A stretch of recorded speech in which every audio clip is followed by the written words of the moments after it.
Hello, this is an information video about the COVID recovery programme for Ulster-Scots organisations managed by the Ulster-Scots Agency for the Department for Communities. And we're trying to give you an overview of the scheme, help you through it, sort of give you some guidance about what the scheme's about in a nutshell, look at some of the guidance notes, look at some of the terminology used within it, and also to run through quickly a sample application form, which hopefully will sort of give you a better idea of what the scheme's about and how it's going to help you. Most important aspect, if you're thinking of applying to this, the deadline is Friday 20th of January 2022 at 5 p.m. It's an online process only. There'll be no extensions beyond the 5 p.m. deadline, and all applications and the supporting documents associated with it must be submitted by that time. If they're not, it will be regarded as incomplete and as such will be rejected. Who can apply? Any Ulster-Scots group that is eligible and has an operating deficit for the year April 21 to March 22 as a result of COVID can apply for a grant to make good a deficit. Here's the definitions of what are eligible Ulster-Scots groups. So if your group has the name Ulster-Scots in it, then you're eligible. If you're a marching band that identifies as part of the Ulster-Scots community, you're also eligible. Or if you're a group that has perhaps delivered or facilitated Ulster-Scots programming at any point in the last 3 years. You're a community group that maybe lets your hall be used for Highland dancing. You're a group that has put on a Burns evening, for example, or maybe put on an Ulster-Scots cultural event over the last 3 years. You're eligible too. But if you tick that last box, that's how you're eligible through your delivery or facilitation, there's a box underneath which you have to complete, which basically shows how you have delivered or facilitated Ulster-Scots activity. What is an operating deficit? From the guidance notes for the programme, it basically outlines that if a group looks at all the money it expects to bring in and the money it expects to pay out, if it has to pay out more than it brings in, then it's going to be left with an operating deficit. The amount of the deficit is the difference between what you will pay out and what you brought in. So if your bills going out are £2,000 and what you've managed to fundraise in is £1,000, then you have a deficit of £1,000. You can also make good a deficit. That means you've used money from your reserves. You may have money ring fenced to spend on a particular project, and the only way you could meet your bills this year was to take some of that money and pay your bills. Then there's a potential for you claiming that money back to backfill your reserves. How might COVID have caused the deficit? Well, it could be because it has reduced your income, your costs have increased, or it could be a combination of both. People may not be coming to your events, or your events may not have been able to happen because of COVID.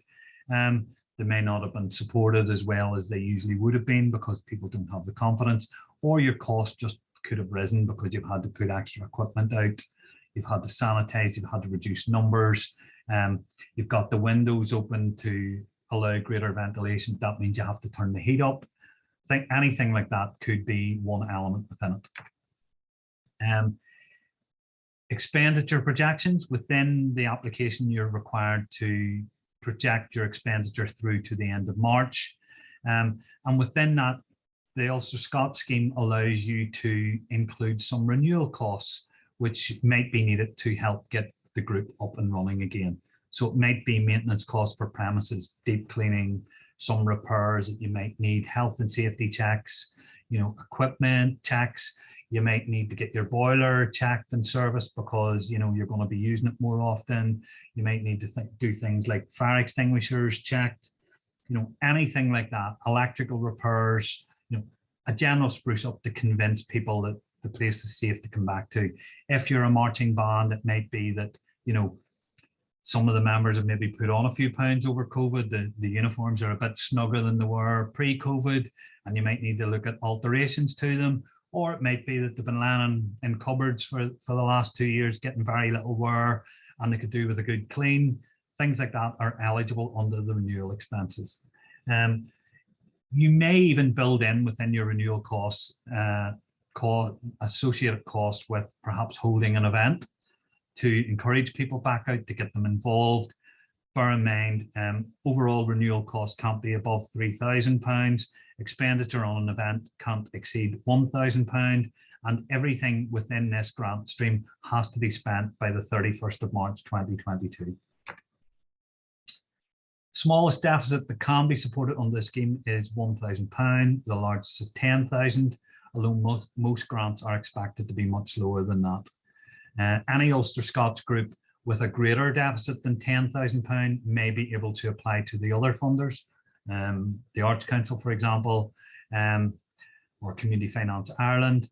But all these funds are delivered on behalf of the Department for Communities. You can only apply to one funder. You can't sort of apply to one for a wee bit and another one for a bit more. You know, you make one choice and you go for that.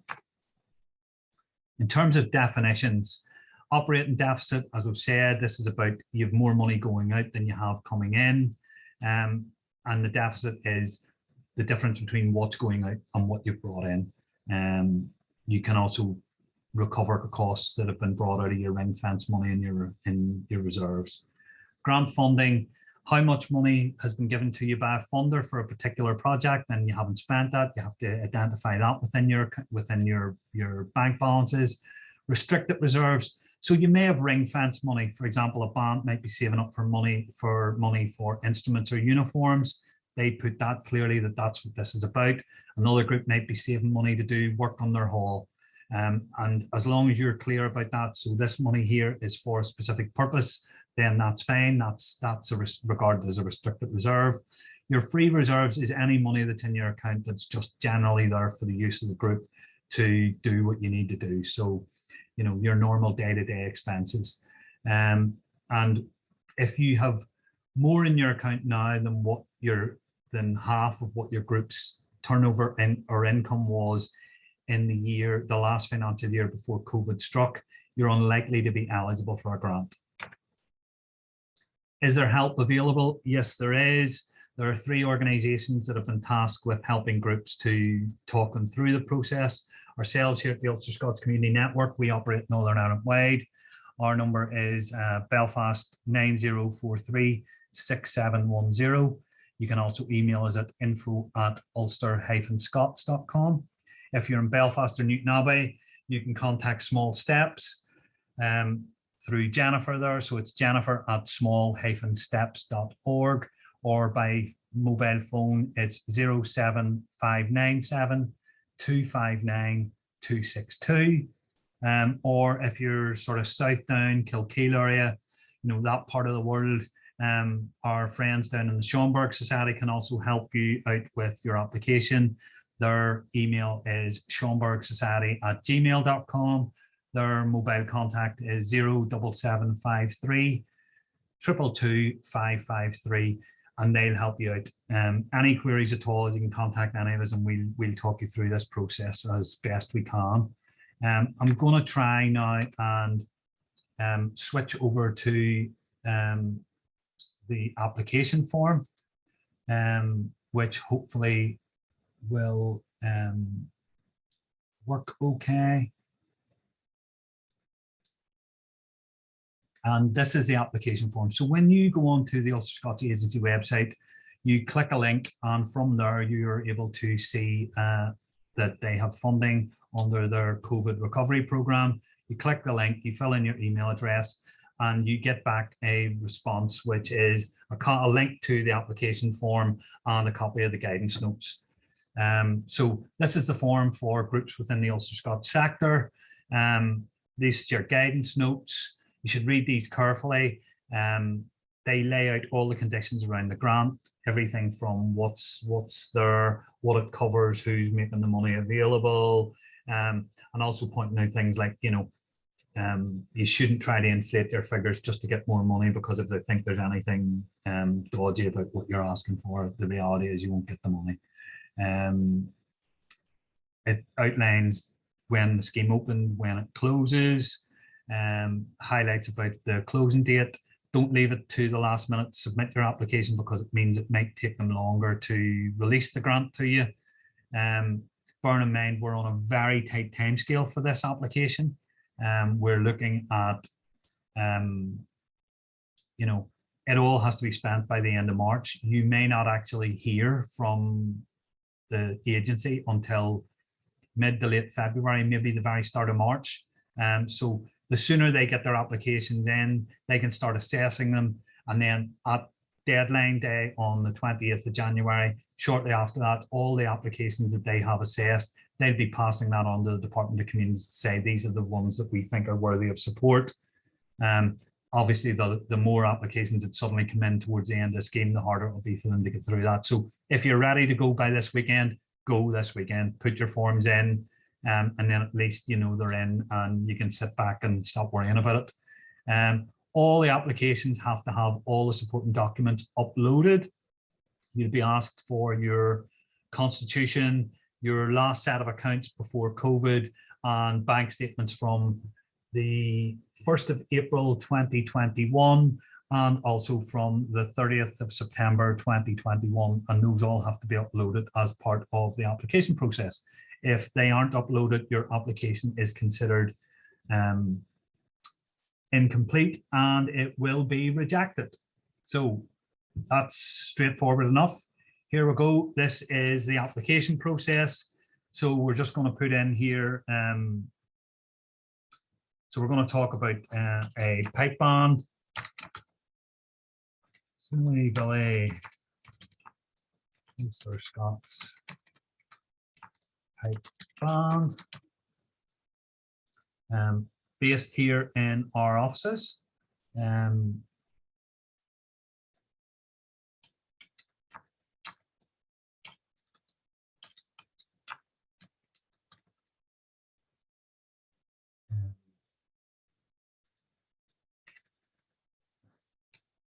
So you'll basically fill in all the details as you go here.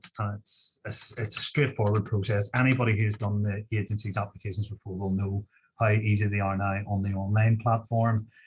So you're doing tick boxes or pull down boxes. We're here in Belfast. We're in Belfast North. Have we changed our name? No. Have you got before? Yes. Billy Dodds is our chairman, our vice chairman is Dilly Bodds, our secretary is Bobby Dilly, our treasurer is Dilly Bobby, and this character here is our project manager, and here's the details in again. Oh, this is just, we're just running through this to show you, you know, these are relatively straightforward things. You know, this is your organization information. Shouldn't be anything here to catch you out. The application form must be signed by 2 of the above. So you need to remember who the people are who are involved. They have to sign your application. And also the other important thing is the email address that is used for your application should be one that is active, used, because if there's any queries at all, they'll contact you through that email address. If you don't respond and then the scheme closes, you won't get any funding. Simple as that. Again, next section then is about your project. So only eligible groups can receive support. So tell us how you fall within the category of the scheme.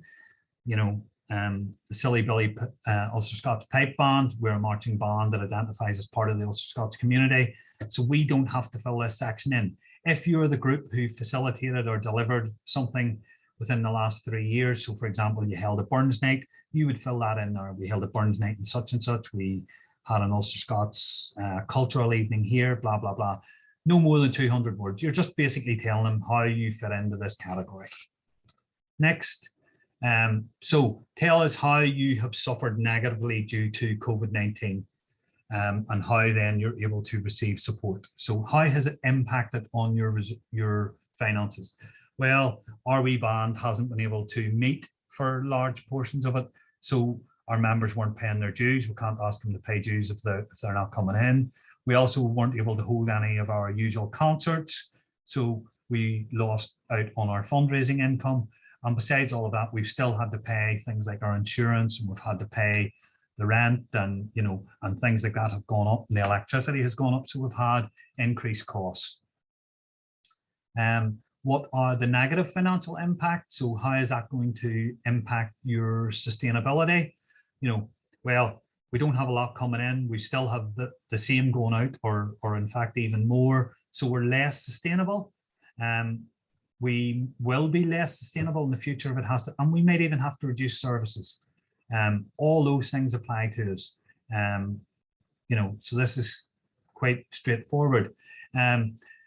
Eligible groups that would be negatively affected if they did not receive a grant are eligible. So tell us how your group would be negatively affected if you did not receive these funding. Well, without this money, we're probably not going to be able to operate. Either that, or we're going to have to ask the members for even more money. And you know what? We're already struggling to get the money off them. Our recovery might halt. Certainly it will be more difficult. We would have to reduce the activities, so we're not going to be able to go out and do all the things we've done before.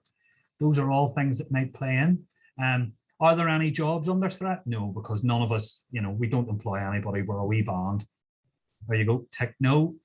On to the next one. So this is talking about when your finances are. So this is your pre-COVID finances. So if you applied for the Ulster-Scots Agency grant last year, the COVID grant, you would have had to submit the accounts for this period.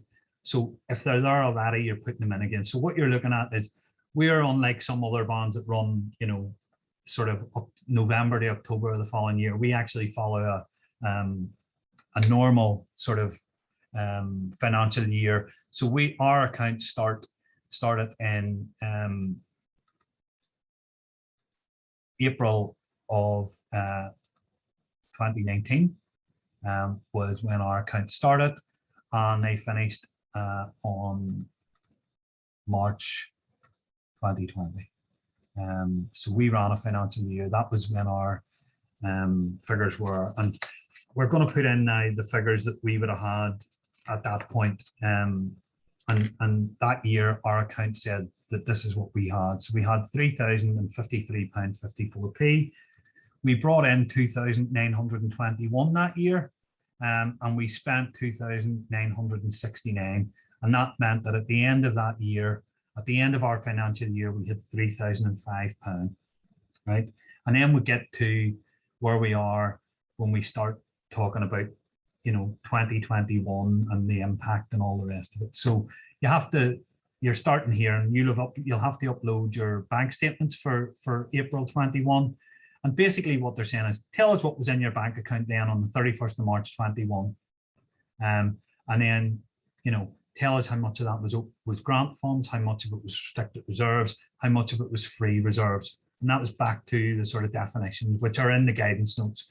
So on the 1st of April 2021, we had £2,227.71p with no grant funds in, because we hadn't done anything there. And we had £1,500, which we had set aside to buy to sort out new drums and actually, no, sorry, it wasn't drums. We were doing some building work to the hall. We wanted to fix the electrics, and we wanted to get some lighting put outside the building. So that meant that we were left in with £727.71p, which was our free reserves. And you'll see here all the calculations of this. If it isn't zero, you've done something wrong. You need to go back and check your figures. So in here, it's asking, okay, so you say you have £1,500. What was that for? That was in your reserves, your restricted funds, your ring fence money. And what we as I said, we raised money to replace the heating system within the hall, because we own our own hall, and all the internal and external lighting systems, because we want to make sure all those are in good nick. And we've been saving for it for a few years, and we'd managed to raise £1,500 towards that.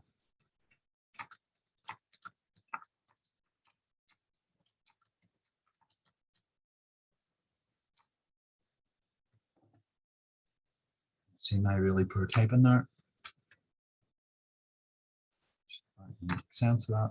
So that's all, 100 words. What's your restricted reserves? 100 words, you're a maximum. So basically, our restricted reserves were, we had 1,500 quid towards fixing our heating system and putting some lighting outside and checking that our interior lights and all are grand. So then I ask for what money did you bring in during the year? So during the year from April to September, we managed to get in £631.55. And that was basically, we had spent money in the year before towards a grant, and we were finally paid it back. We also got £1,674.80. We got a grant in, and you see it calculates that all up for us. And what that figure was the actual figure. The actual figure we got in was repayment of money spent and projected figure is grant income towards repairs in whole from micro grant and CFNI. Okay, so we had no restricted fundraising in the actual part of the year. We had no restricted fundraising in this part of the year either. Okay, our general fundraising, we managed to do £320 from our members, and we hope we're going to get another £320 from them here, and that's just sort of membership dues.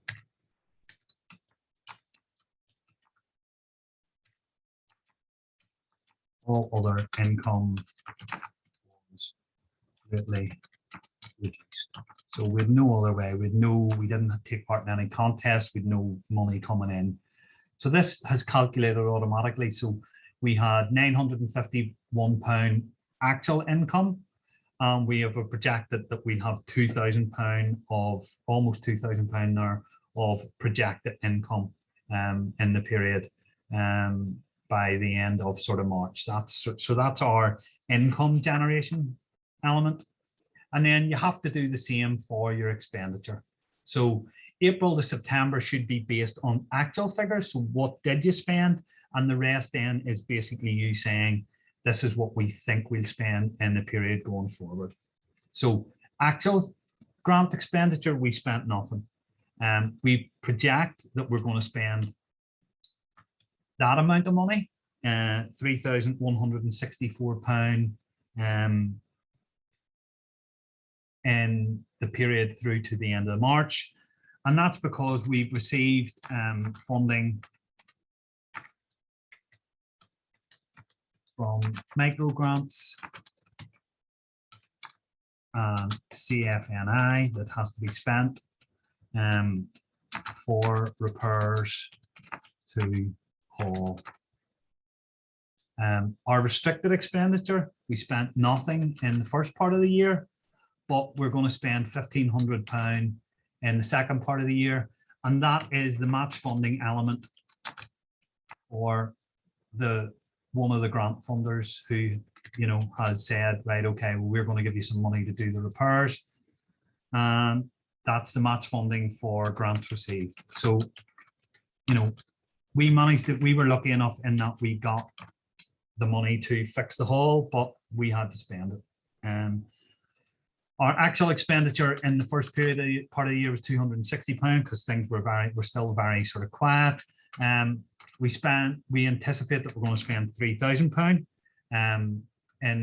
from the period from September to March, and that's because as we came back to start working again, because of COVID restrictions, we couldn't use our own hall.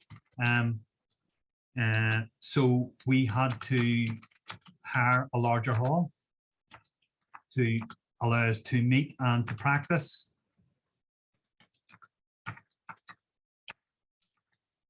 In a bigger hall, big enough for COVID restrictions. We also had insurance that had to be paid, and someone loaned us the money. and we have to repay that. So, you know, basically we're saying this is why we're going to be spending this money. And then we get down to, we had no COVID expenditure. Our renewal expenditure, so we're going to spend £700, and that's because we're going to spend some money refurbing our drum, our snare drums. They need new heads and new snares, and we're going to have 7 drums, so £100 a head. We're going to spend £400 because we want to rewrap our bass drum as part of preparing us for going back out onto the road. And then we have another £400, which is going in as consumables. So we need, you know, like new straps and new sticks for the pipe band, because the boys have gone through a lot of them. So you can see then below it has said, okay, so your actual expenditure is £260. You anticipate spending £9,164 in the period through to March. And then in here it's asking you, okay, so what's the purpose of this restricted fund? Or what's the purpose of your renewal here? And we're saying, okay, well, we need to refurbish a number of drums that are over 10 years old. This includes new heads and snares, rewrapping the bass drum, doing homework.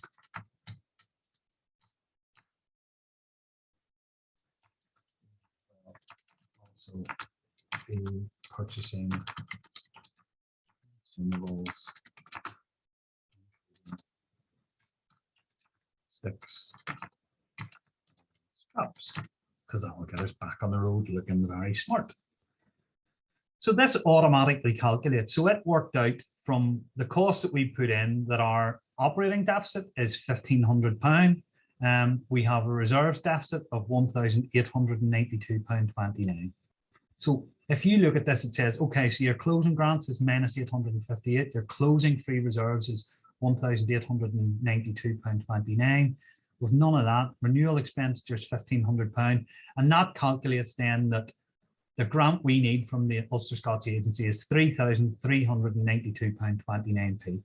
Okay, so part 3, you basically take that figure, you put it in there, and it then says, please remember, this has a minimum grant level of 1,000 and a maximum grant of 10,000.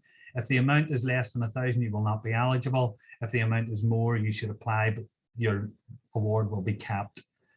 So basically, if you're putting in your figures as you go, this is all calculating it for you. So, you know, it tells you what you're applying for. This is what you'd be eligible to.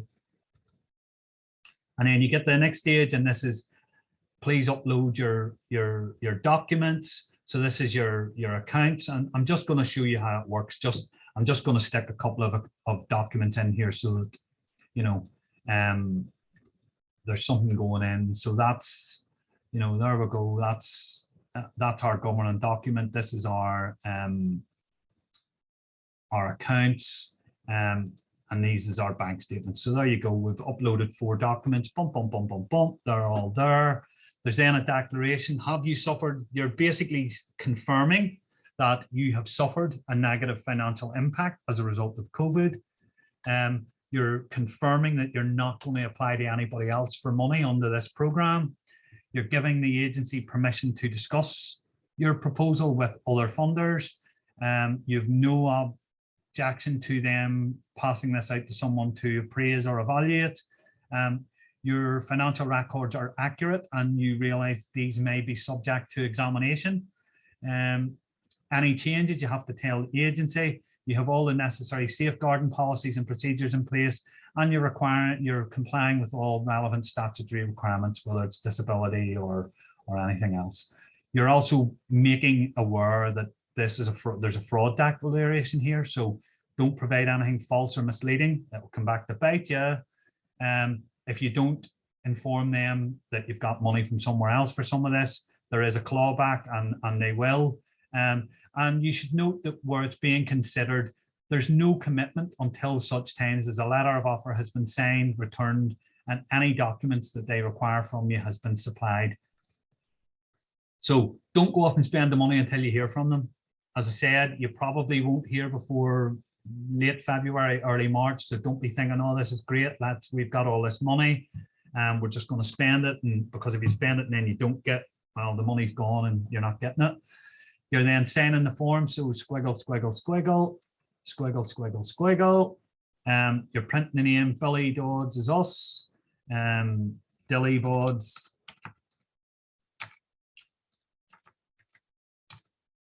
is the other one.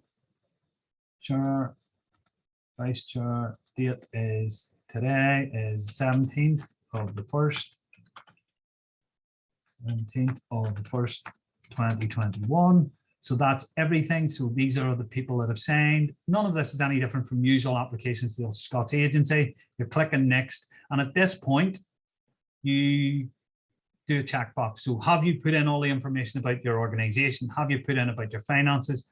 Have you put in how much you're applying for? Are all the supporting documents there? Have you filled in the declaration? You fill in your email address here, and when you click submit, it will then send your thing. If you're unsure about any of those before you click those boxes and send it through, there's a button here that allows you to preview, and it generates the form for you. And you can see, have you filled in all the sections? Yes, have I put in all that? Yes, I have. Yes, I have. Yes, I have. All the way down are all my figures right? Yes, my figures are there. Everything that I need to put in there is there. I've added in the comments to where I need to. I've filled in the box explaining what's happening. I've comments there. I've filled in the box saying how my renewal forms are, how my renewal expenditure is coming along, what it's for. You know, I've filled in the declaration. Yes, and when you've done all that, you would then click submit. Okay, so that's what this is all about. You can save it and go back to it as you're going along. You'll be sent the link. It's a relatively straightforward process. Yes, there's some technical terms, but as we've talked about previously, there is the opportunity for you to talk to any of these organizations. You know, the guidance notes outline what things are eligible, what a deficit is. They outline, you know, the definitions, your grant funding. If you have grant funding there, it has to be used for, the funder has given it for a purpose. Your restricted reserves, this is your ring fence money that you're using specifically to pay for something, that a project that you're delivering in the future. Your free reserves is your general money. If you need advice, you can contact any of these groups and they'd be more than happy to help you. Hopefully that has explained it. I know it's a massive rush through, and it's like, you know, some of it probably to some of you sounds like gobbledygook, but it's not really. Any queries, give us a ring. We'll help you where we can. Okay, thanks very much.